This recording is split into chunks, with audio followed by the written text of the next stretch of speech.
Hello everybody, welcome back to the channel here. It's been a little while, but anyway, I am coming back here to show you guys something I've been working on. So I was in my single player world, you know, was just doing my storage stuff, sorting everything together, and I had a bunch of non-stackable items and I wanted to build a non-stackable item sorter. So I remembered this version that Etho had made in his season 7 of Hermitcraft.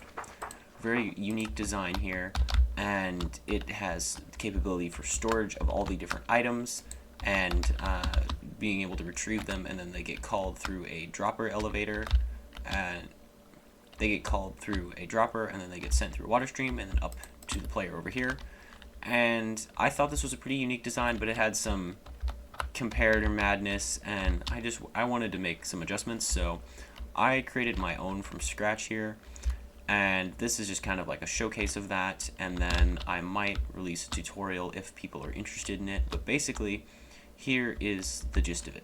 So we have a book here that has all the different options, and in this case here, this is the book that Etho had. This isn't exactly what's inside of the storage, but like, let's say we have first selection here, so that would be, it says infinity in there, so you can go into here and find an infinity book, and this is the first item over here, this dropper here. So then in this case I have a bunch of shears in here, but we can just put a bunch of infinity books in here, and then what we can do is just go down to here and select on the first, and then all you do is just press this button, and then a second later it's going to shoot it down, and then boom, right in your inventory.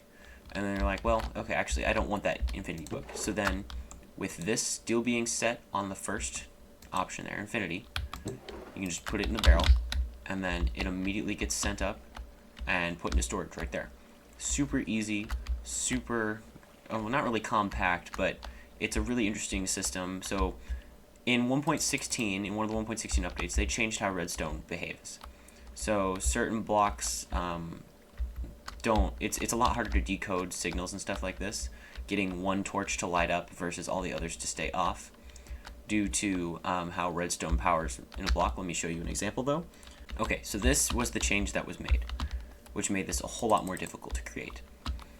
Before 1.16.3, if you had something in a chest like this with a signal strength of 1, this would not be powered, meaning that you could have a lot more redstone capabilities. You could put redstone torches on here and they would be lit instead of being off.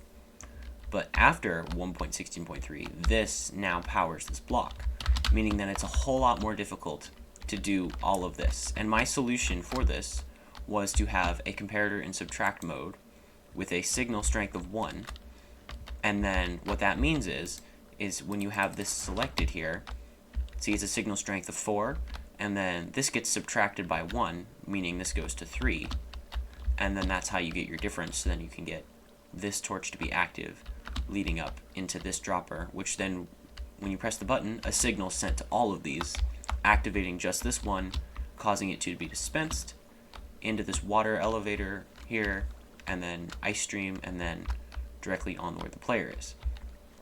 Now you're thinking, okay, well, this is pretty cool, but can it actually be done in survival? And yes, it can.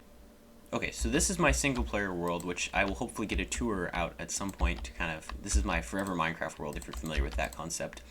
But this is this exact system in the same spot, only you can't really see it. So here in this case, my first item is shulker boxes, and this is my call button. I press this, and instead of the items falling on me from above, they end up here in this barrel. And then when I want to return them, I put it back in here, and then they get launched up and put away. So this is the exact same thing built in that creative world in survival, and it only took me like an hour or so. Was not very difficult. I ran into a couple problems when I was building it, and I had to adjust my design a little bit, but it turned out to be very good, and it's really nice. All of my non-stackables are sorted in here now. I have shulker boxes, water buckets, like your basic buckets, that type of thing, shears, flint and steel, saddles, like your horse equipment, brushes, and then my minecarts and that type of thing. It can hold up to 15 different items, and you could easily build another one like right next to it if you have a bunch more unstackable items. Each compartment can hold up to 46 items, 9 in the dropper, 10 in the 2 hoppers, and 27 in the barrel. And also, if you guys would like to see a tutorial, please let me know. Thank you guys for watching. I hope you enjoyed, and I'll see you guys next time. Bye.